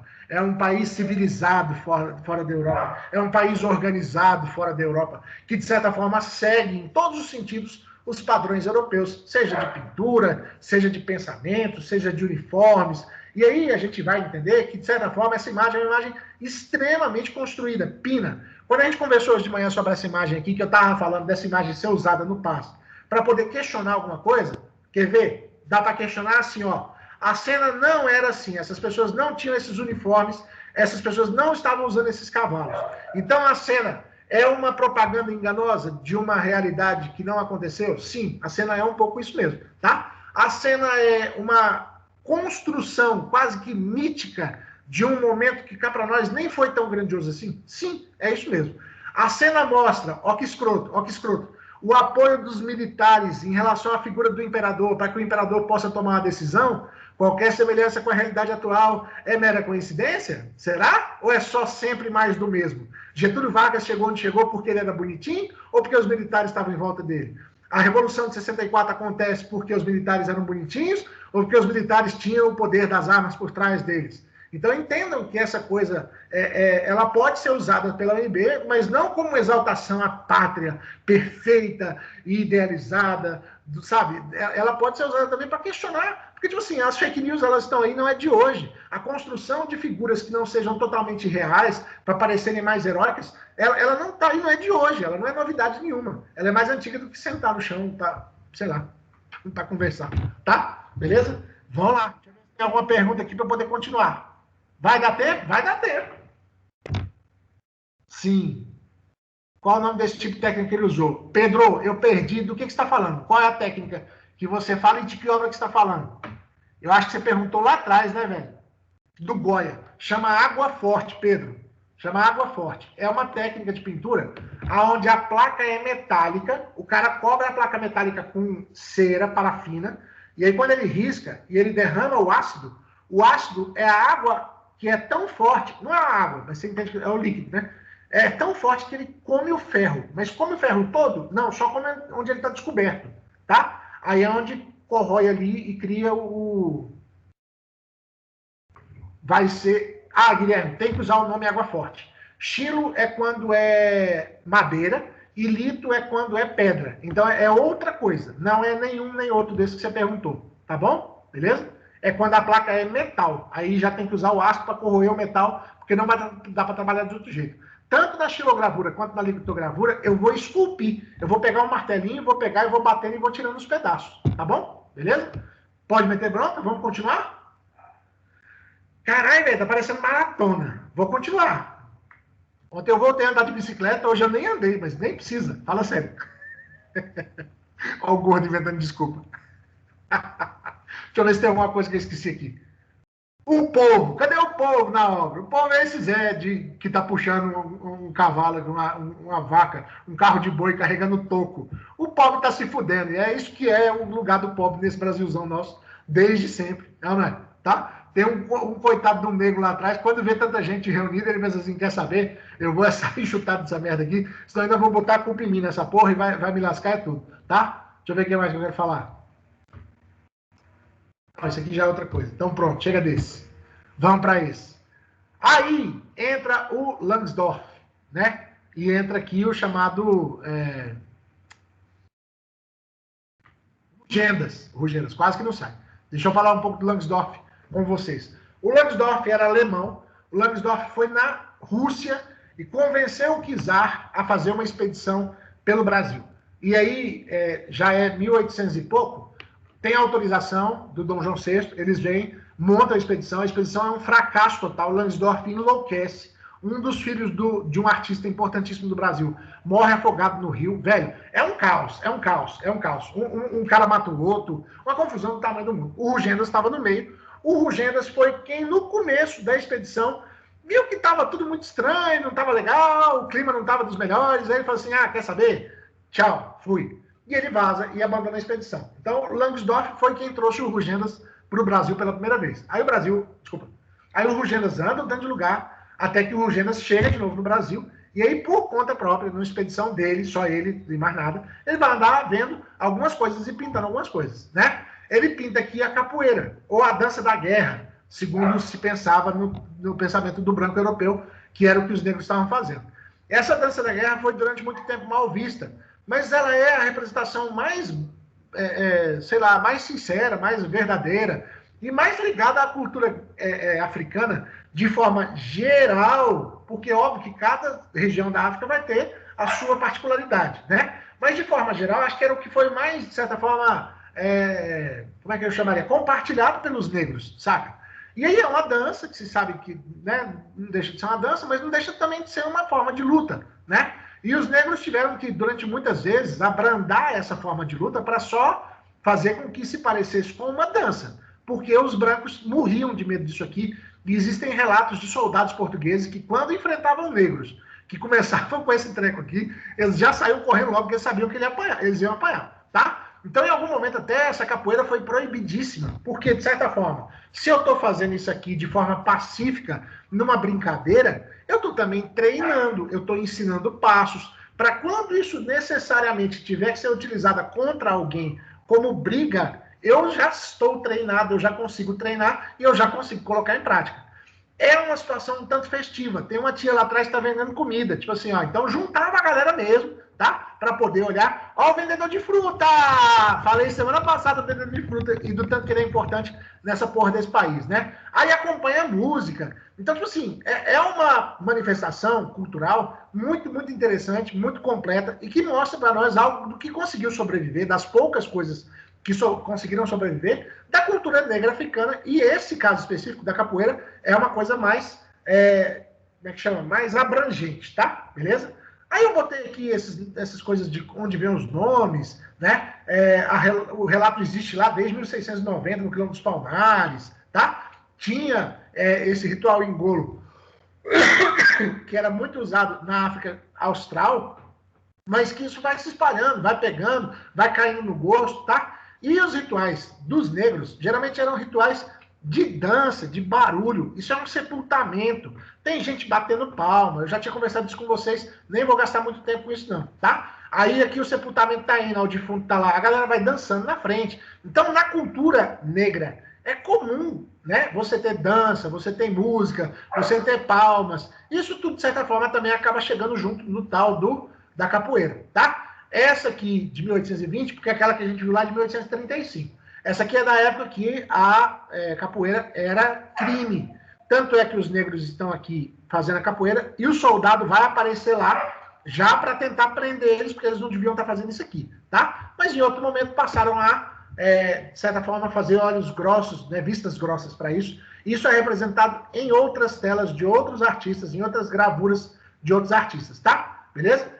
O lugar lá da imagem parece ser um local de passagem, e aí foi juntando gente, porque talvez fosse hora de almoço, tá? Por isso que eu botei aqui, talvez reunião ocorra no momento de alimentação, falou? É um dos pouquíssimos momentos de tranquilidade que os negros tinham, talvez um horário de almoço, alguma coisa assim, né? Tem um cara com tambor, tem outra galera batendo palmo, gesticulando, né? Os dois estão brincando, trazem alguma tensão, eles estão brincando mesmo ou eles estão brigando? É para deixar a dúvida de verdade, tá? Dá para imaginar que a galera tá assobiando, tá gritando, tá cantando, né? Então é uma algazarra coletiva, falou? Ela é bastante confusa, porque ela não segue um padrão específico, e ela tem um ritmo, sempre tem alguém, um tambor ali batendo e tudo mais, tá? E essa é uma das poucas manifestações de alegria coletiva dos negros que ficou para nós. Deixa eu ver o que mais. Bom, isso aqui acho que é mais da parte social. Talvez o... Como é que chama o menino? Rodolfo. Tenha falado um pouco sobre isso com vocês. Deixa eu ver se eu quero falar de mais alguma coisa aqui.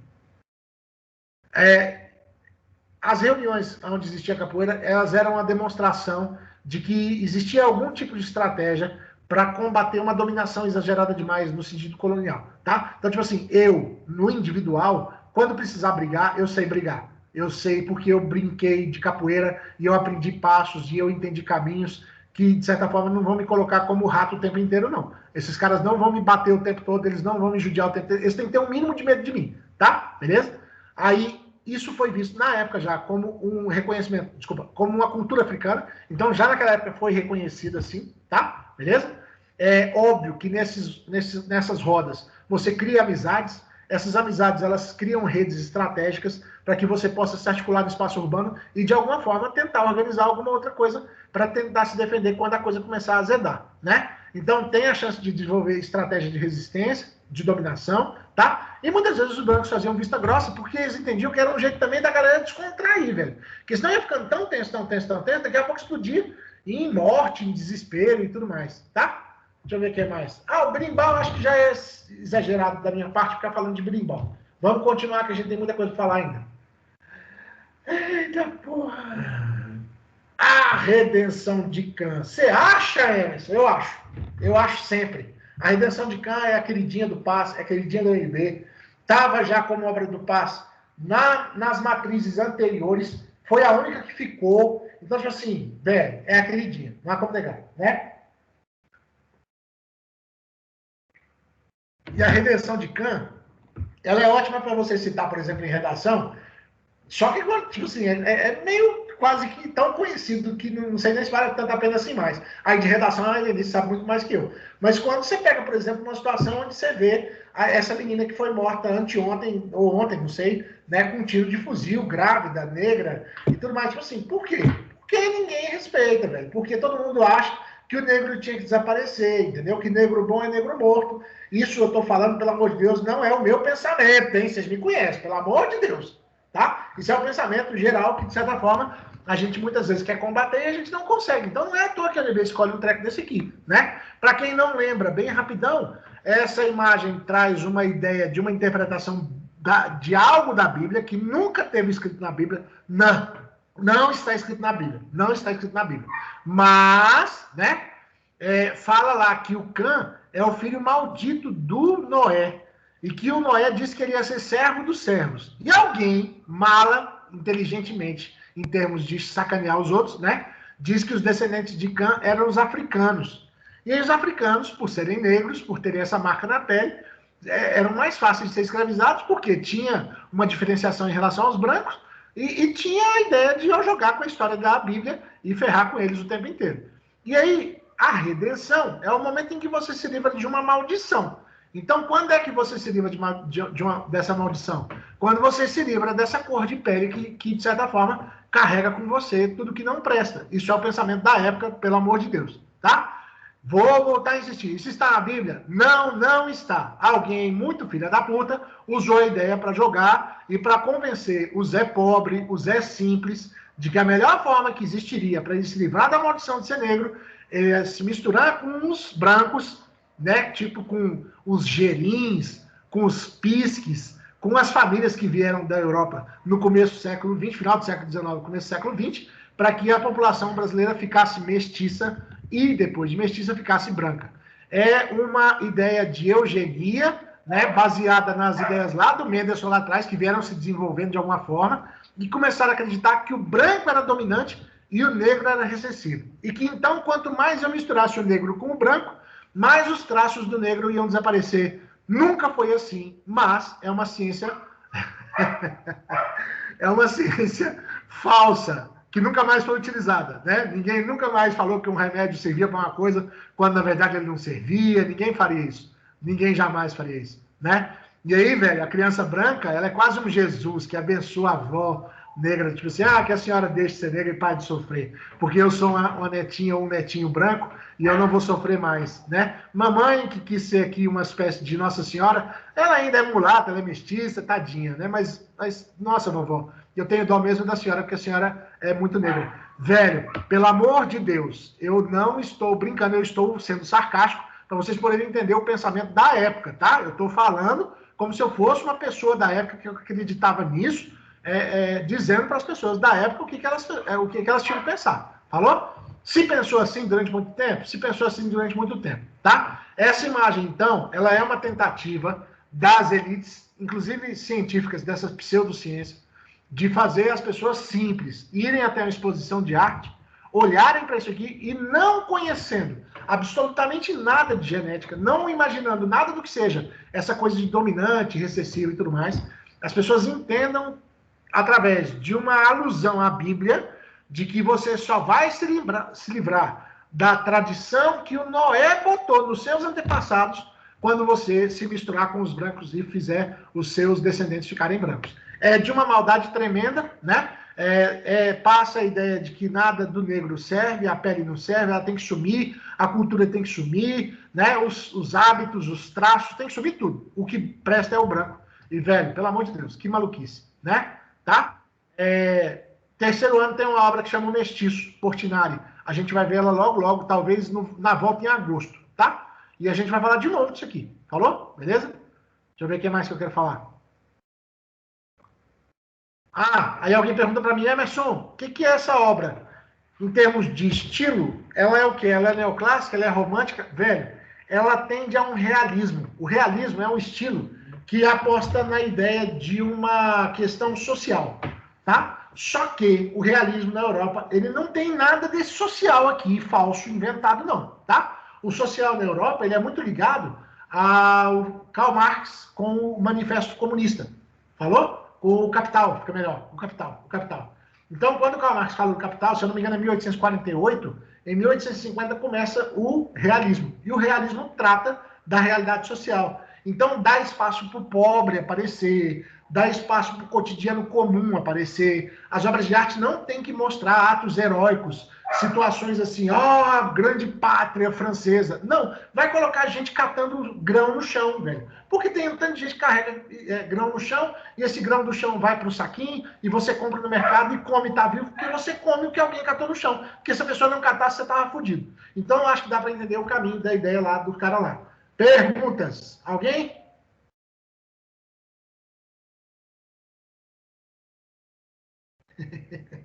Obrigado, Beatriz. É só o que eu tinha falado semana passada. Vou continuar.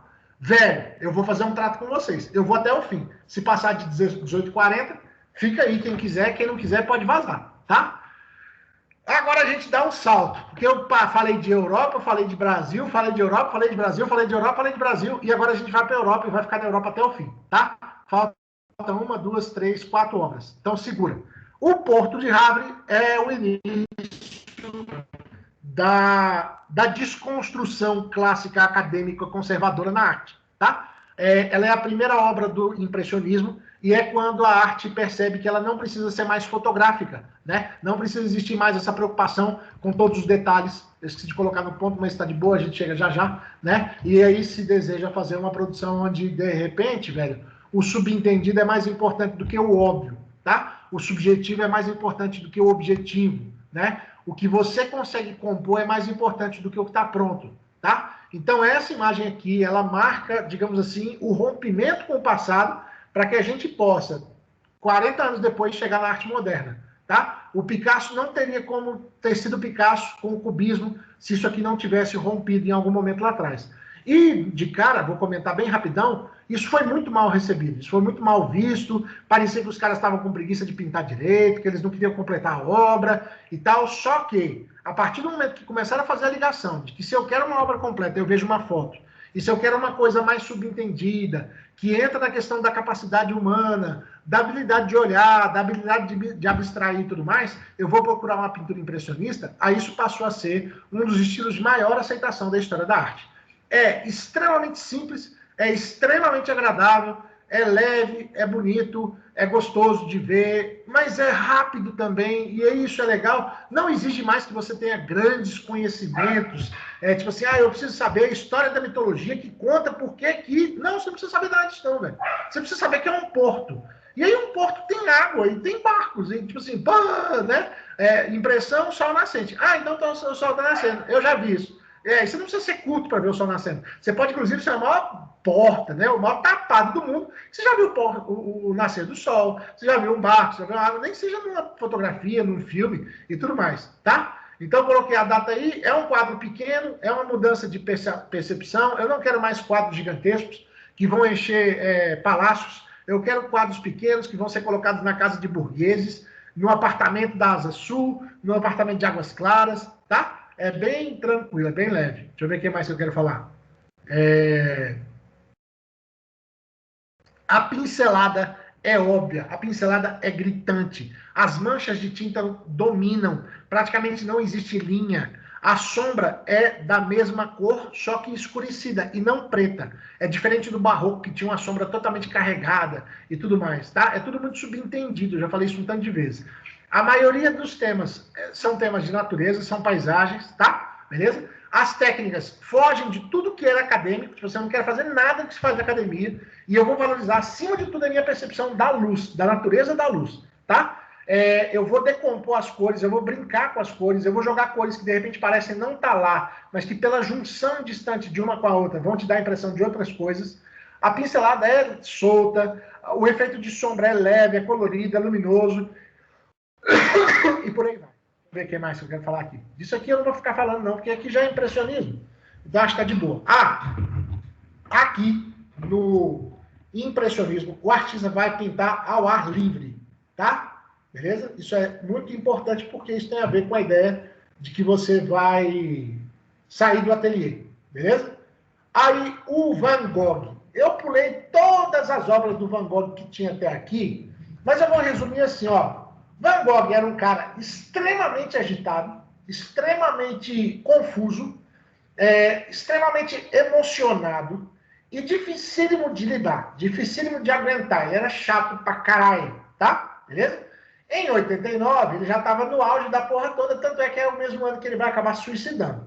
Ele foi internado num asilo porque ninguém aguentava ele mais. Triste verdade. Eu já tinha dado a ideia no ano passado, quando eu dei esse aulão, que eu ia parar de ficar romantizando o Van Gogh. Porque você tem vários jeitos de ver o Van Gogh, né? E um dos jeitos mais repetidos é o jeito romantizado, no sentido não da arte, mas tipo assim, tadinho, ele sofria tanto, que bonitinho, que bonitinha a obra dele. As obras são lindas, velho, não há como negar. Mas não dá para esconder o fato que ele era chato pra caralho, que ele era difícil, que ele era brigão, que ele era intenso, que ele era grudento, tá? Beleza? Que ele tinha problemas mentais, psíquicos, né? Epilepsia no sentido biológico da coisa, e, óbvio, né? Surtos psíquicos que vinham dessa ansiedade monstruosa que ele sentia, tá? Beleza? Foi tratado com alguma coisa de homeopatia, usava a pintura como uma forma de terapia ocupacional, acho que tem que ser entendido assim, numa época que ninguém nem sabia o que era isso ainda, tá? Beleza? Ele se ocupava para ele não enlouquecer. Tanto é que ele pinta 900 telas em 10 anos. Né? Ninguém pinta 900 telas em 10 anos.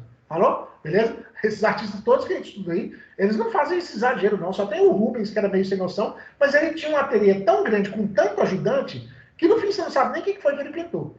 E aí, das características do Van Gogh, nessa obra especificamente, rolam as tais de pinceladas em forma de turbilhão, que inclusive criam umas impressões interessantes de redemoinho, de nuvens, de luzes, de pisca-pisca, de, tipo assim, psicodélico, algo meio, tô doidão, de ácido, né? E ele tomava muito aquele tal daquele absinto, e o absinto era alucinógeno, então dava bem que o cara tava muito, muito, muito, muito mergulhado numa vibe transcendental, tô zoando, tá? Beleza? Aí ele brinca com o movimento da luz, esse é o Dr. Gachet, o cara da homeopatia, e a imagem é essa, velho. É uma festa para os olhos, inquestionavelmente, é uma festa para os olhos, é uma imagem extremamente intensa, é uma noite, velho. E você fala assim, noite, velho? Cadê o preto da noite? né? Ele foi praticamente todo trocado por azul. As estrelas parecem grandes letreiros que brilham na luz da chuva. Não dá um pouco essa impressão, velho? E o céu, tipo assim,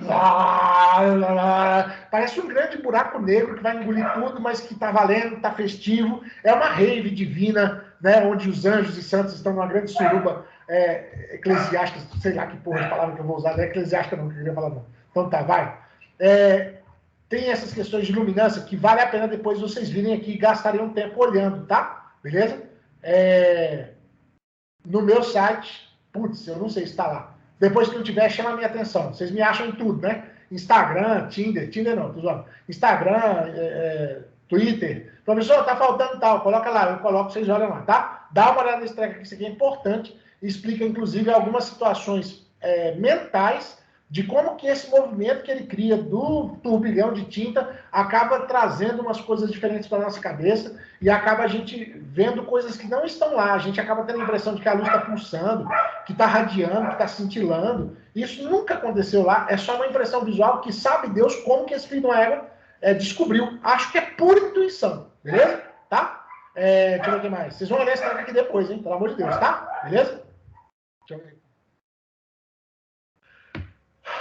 Caralho, isso aqui vocês vão gastar com isso aqui depois. Depois vocês olham esse treco aqui, tá? Botei aí uns princípios matemáticos, esses turbilhões que acontecem na natureza. Isso tudo tem a ver com, de certa forma, aquilo que o Van Gogh acaba trazendo lá e mostrando sem saber. O que eu tô falando pra vocês. Anda num campo assim intuitivo, que é difícil de descobrir como que esse bicho acabou meio que brincando com isso aqui sem perceber e tratando de coisas mais profundas do que a gente imaginaria pra época, tá? O Lautrec é outro doido, que era rico pra caralho, tocou o pé na porra toda, foi viver no puteiro, tá? Chegou a morrer de sífilis com 37 ou 39 anos de idade. E o Lautrec, velho, ele é o criador da linguagem visual, digamos assim, de massas, né? O cartaz é a ideia do Lautrec mesmo, que ele não tenha percebido isso. E os cartazes bombaram na França, foram de verdade um canal que fez com que muito artista ganhasse dinheiro e sobrevivesse com tranquilidade, fazendo cartazes aos montes, principalmente das chamadas casas noturnas. Em Bassater, o Moulin Rouge e outras casas, de certa forma, muito famosas da época, tá? Cartaz, cartaz, cartaz, cartaz. De alguma forma, um dos criadores e o melhor deles era, de fato, o tal do Toulouse-Lautrec, tá? Esse é um cartaz para esse cabaré chamado Folies Bergère, tá? Beleza? Existe, ó, o Moulin Rouge. O Moulin Rouge é moinho vermelho. A foto não tem cor, mas acredita em mim, esse moinho aí é vermelho, tá? Dá pra ver o moinho, ó, as pás do moinho aqui, ó.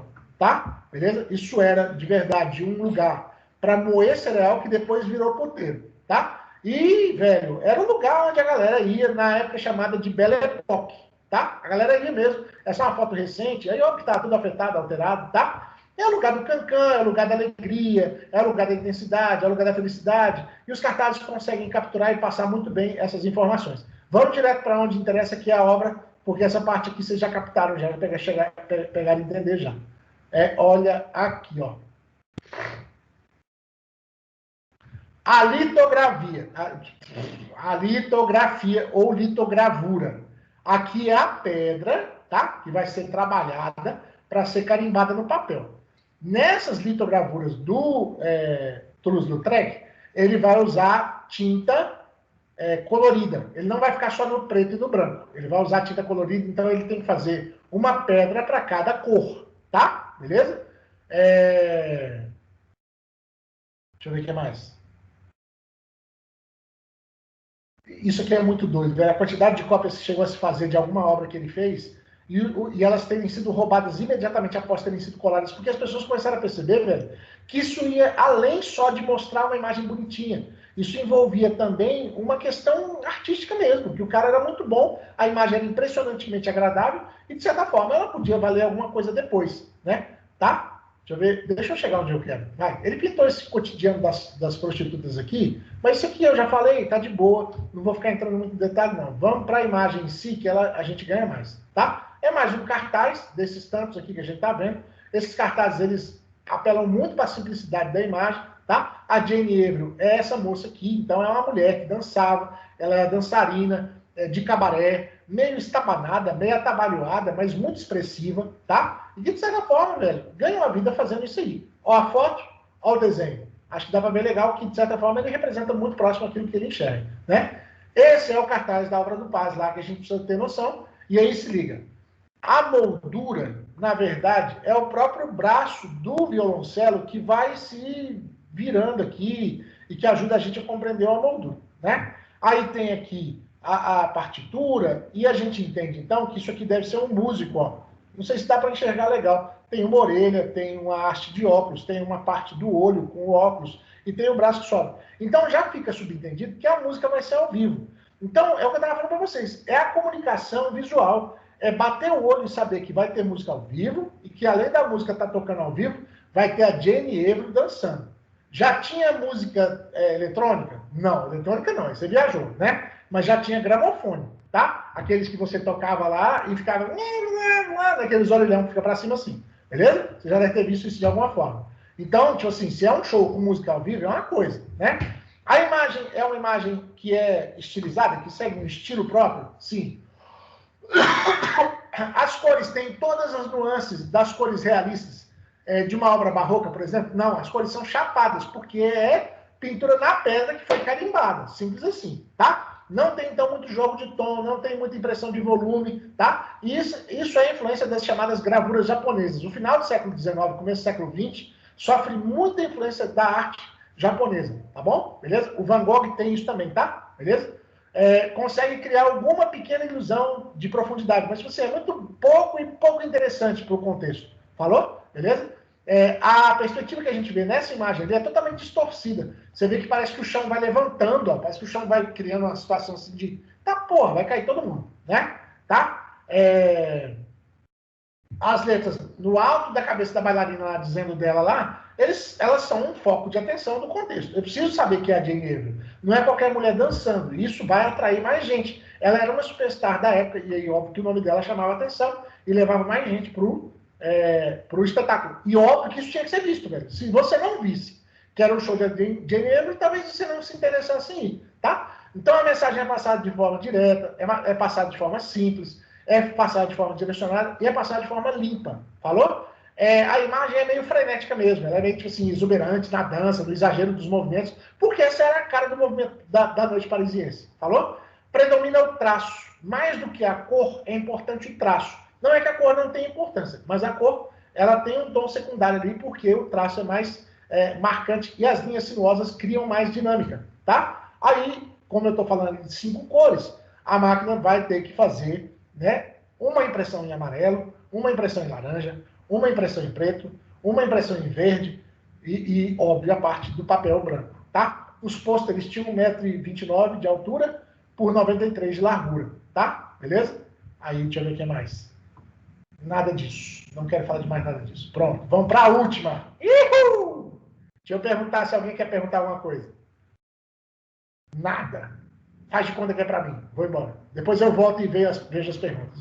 O Cartier-Bresson é o cara que reinventou a fotografia. A fotografia, durante muito tempo, ela foi usada para gravar uma imagem. E só isso. Né? O Cartier-Bresson leva para a fotografia muitos dos elementos composicionais da pintura. Tá? Então ele se preocupa com equilíbrio, ele se preocupa com simetria, ele se preocupa com a composição. Então, tipo assim, quem é esse? Foda-se. Eu não tenho a menor ideia e não quero saber. O que me interessa é como que esse corpo e essa perna na diagonal cortam a cena de forma que existe quase que uma simetria diagonal de um lado para o outro, de baixo para cima, né? E cria uma composição, velho. Que porra é essa? Sai daí, viado. Ainda mais com o Galvão Bueno. Fala sério. Eu não sei que porra é aquela não, viu? Aqui, pronto. Eu perdi a linha de raciocínio. Puta que pariu, Galvão Bueno. Vai se fuder. Eu tô acabando a merda do negócio aqui, caralho. Que a imagem é uma composição. Mais do que uma foto para gravar quem é essa pessoa, a imagem é uma composição. A mesma coisa acontece aqui, ó. Não me interessa quem é essa senhora. Mais ou menos pensa que é uma linha diagonal que cruza de lado a lado e que o banco, diferente das cadeiras, cria texturas diferentes e traz equilíbrios diferentes e traz percepções diferentes, tá? E que, de repente, velho, elementos como aquela história daquela... como é que chama aquilo, velho? proporção áurea, lembra daquele espiral áureo lá do Renascimento? O cara pega uma câmera e consegue bater uma foto que ele consegue fazer a gente lembrar disso, velho. Isso é impressionante demais, tá? Então, esse cara, ele é extremamente refinado na composição, tá? As precisões dele são geométricas, as dinâmicas dele, na maioria das vezes, são dinâmicas simétricas, que se você não prestar atenção, você não vai ver, tá? Ele adora imagem, por isso ele chegou a ser pintor, e aí, óbvio, que é por conta disso que ele trouxe algo da composição da pintura para dentro da fotografia, tá? Além disso, ele também era um cara do caralho no que se refere à fotografia jornalística, que não é aquela ali que a gente tá vendo, que é a fotografia que fotografa exatamente uma pessoa específica e quer tratar daquela pessoa, tá? Então ele fotografou tudo que vocês puderem imaginar durante o dia a dia. Nesses 30 anos aqui, o cara construiu uma quantidade monstruosa de imagens que vai de retratos de pessoas a composições extremamente interessantes, inteligentes e diferentes de tudo que você viu então, tá? Não tem ninguém que consiga chegar perto dele, mas ainda assim, ó, em termos de técnica de fotografia, ele não é perfeito. Mas, né, poucas pessoas conseguem fazer imagens tão bonitas e tão genuínas, tão especificamente dele, quanto ele consegue fazer. Olha o tamanho da estrutura mental que a gente consegue criar em cima dessa merda.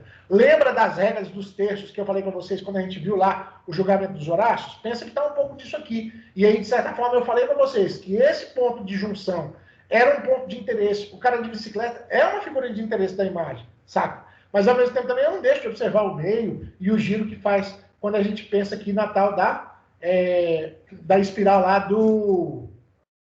Como é que chama o negócio, velho? Da proporção áurea, quase que não sabe. Olha as estruturas, velho. Isso, óbvio, tá acontecendo na mente dele, tá? Quando a gente vê desse jeito aqui, montado no Photoshop, você fala assim, ah, é facinho, vai lá, velho, pega a câmera e faz lá, quero ver você fazer, tá? Essa é a obra do passe. E aí não dá pra falar dela, né, sem ter falado do resto. Por quê, velho?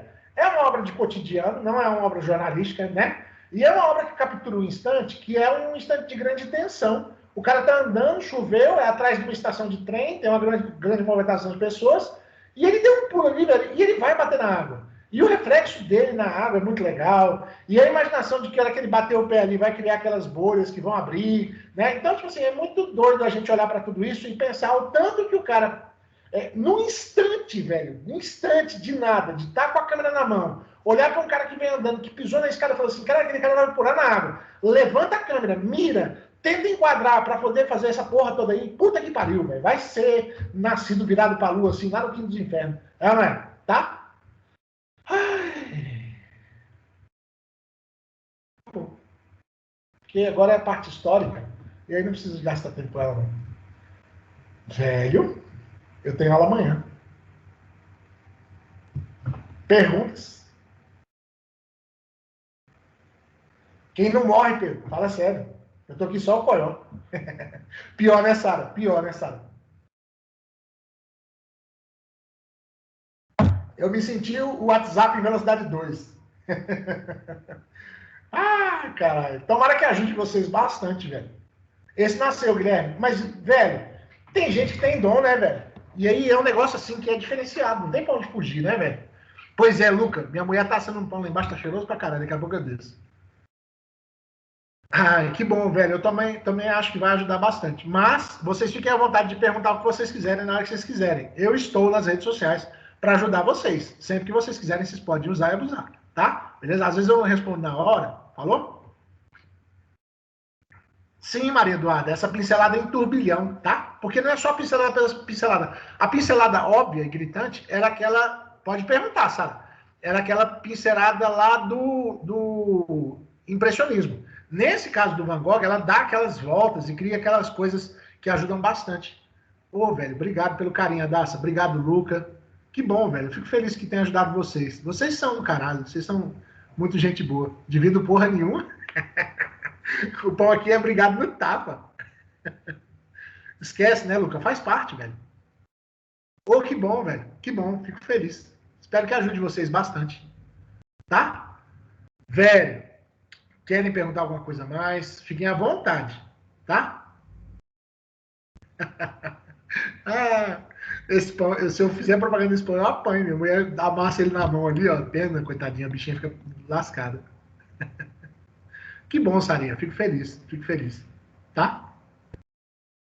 Obrigado vocês, velho. Obrigado vocês. E vou falar de novo. Fiquem à vontade para perguntar. Às vezes eu não respondo na hora que eu tô ocupado, fazendo alguma outra coisa, mas na hora que der eu vou responder, tá? Eu quero acreditar que vai ter ajudado mesmo, de verdade, de coração.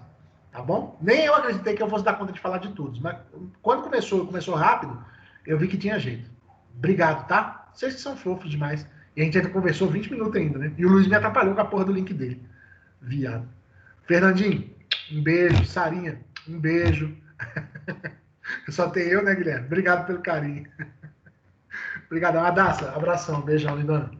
Valeu, Pedrinho. Obrigado. Tchau, Bia. Obrigado. Valeu, Caleb. Um abração, velho. Você que é bravo, seu lindão. Foi tudo. Que bom, Pedrinho. Acho bom. Fico feliz. Obrigado você, velho. Fernandinha, um beijo. Vai com Deus, tá? Luca, um beijão, lindão. Vai com Deus. Tchau, Gui. Vai com Deus, lindão. A Letícia, obrigado você, meu anjo. Obrigado. Beijão. Vai com Deus, tá? Eu pulei alguém, não, né, velho? Sai fora, velho. Tira o olho gordo do meu pão. Deixa meu pão em paz. Pedrinho, beijão, lindão. Obrigado, Adassa. Até logo. Se Deus quiser, a gente tá junto de novo semana que vem. Tá? Valeu, Rubens. Um beijo, lindão. Se cuida. Sempre tem, né, Ana Clara? A gente sempre dá um jeito. Deixa uma obra de fora. Fazer o quê? Falou, Pedrinho. Falou, Iago. Beijão pra você, velho. Fica com Deus. Vai lá, João. Qualquer coisa a gente fala no zap. Tá, lindão? João, você entendeu a ideia. Eu não sei pra onde atirar. Brunão, beijão, lindão. Fica com Deus, tá? Obrigado. Meu Deus, agora não tem quase ninguém, eu vou falar. Eu acho muito que cai a redenção de Khan. Eu também acho. Eu acho que a redação de Khan pode cair. Essas questões assim que liga mais pra crítica, sabe? Sim, sim. Ainda mais que nós estamos vivendo, né, João? É bem provável. Concordo com você. Porque foi elaborado ano passado, né? Então já tava tendo um monte de coisa acontecendo, então acho que deve cair coisas assim. Mas enfim, vamos estudar tudo. E não tem só de artes visuais, né? Tem muita coisa. Ai, meu Deus, eu vou passar mal. Com certeza. Pelo menos deu uma lembrada geral agora que foi de boa, né? Ajuda bastante, né? Sim, graças a Deus. Mas eu tenho que revisar essas últimas obras, que foi a que eu menos foquei. Essa, tipo, dessa mulher, dessa aí, a prostituta, essas coisas. Entendi. Essa do Van Gogh tem que dar uma olhada naquela parte da explicação física lá que é tensa, tá? Uhum. Beleza? Mas tá bom, pode deixar. É de boa. Falou? Beijo, saudade de você. Saudade também, lindão. Se cuida, tá? Você também. Amém. Tchau. Falou, beijão, tchau.